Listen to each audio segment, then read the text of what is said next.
Hi, and welcome back to Blue's Garden. Starting onion seeds. This year I'm starting Pompeii White, a Utah Yellow, red Wethersfield, red Burgundy, and red bunching onion. I'm in New England, and I need to plant long day onions.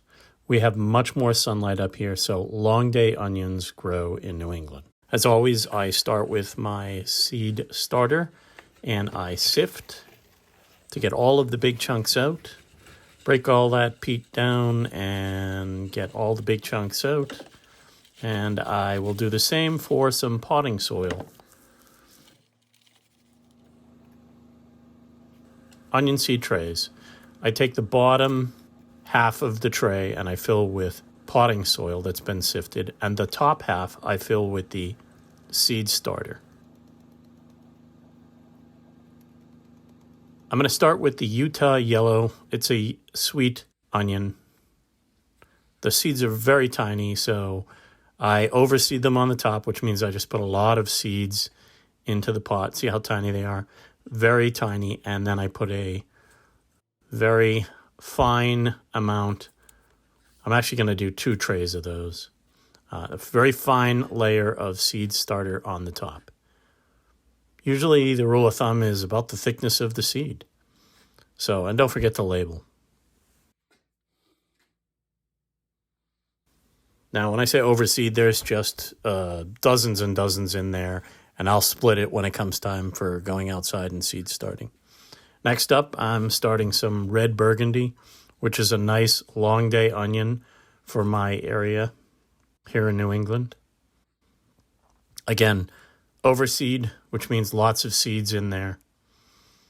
And like I mentioned, a very fine seed, onion seed is. So on top of that, I will cover it with a very fine layer of the sifted seed starter.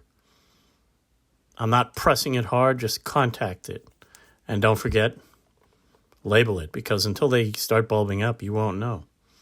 Then the Pompeii White onion seeds. Unfortunately, I didn't have very many when I started this. I'll probably order some more and start some. So I'm going to go with putting just a few in these little 6 cells, just because I want to get them started now. And then again, a fine layer of seed starter on top and label, because until they actually bulb up, you have no idea what's in where. My red Wethersfield, which was a very successful onion grown for me in that last year.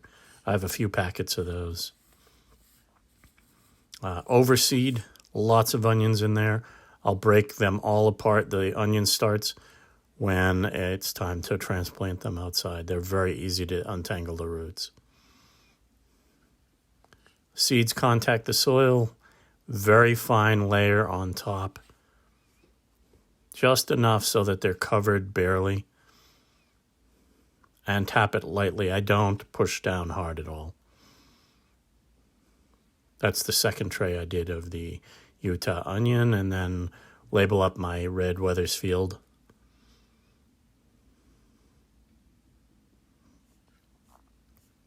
And then finally, red beard bunching onion. Now I'm also going to do a white beard. I just don't have any seeds yet. I'm waiting on them. They're supposed to be here any day now. So the red bunching onion, I usually plant a ton of those. I cook with these a lot. Now I'll just wander out into my garden, grab some, whether I cut the green onion or I just pull the whole thing. I cook with these all the time. So this is probably the onion that I plant the most of. And I will just, after this, I'll probably do a whole nother batch. I just constantly am using these. Again, last thing, cover them with a fine layer.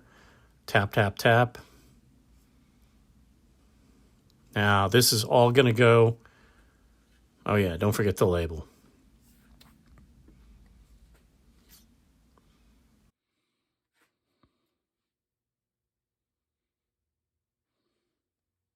This will go onto a heat mat. Onto the heat mat.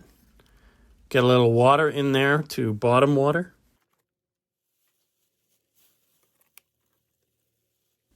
Cover it with a humidity dome.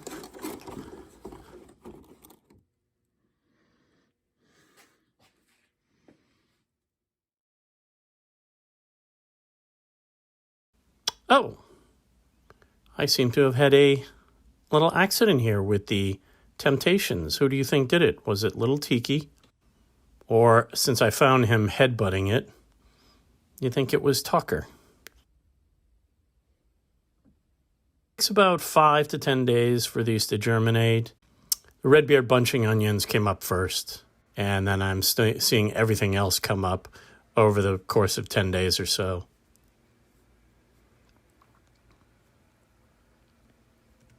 Starting these early in February gives me a couple of months head start before I have to plant them outside. And it's well worth it. In the end, you get nice-sized onions that are just steps from your back door.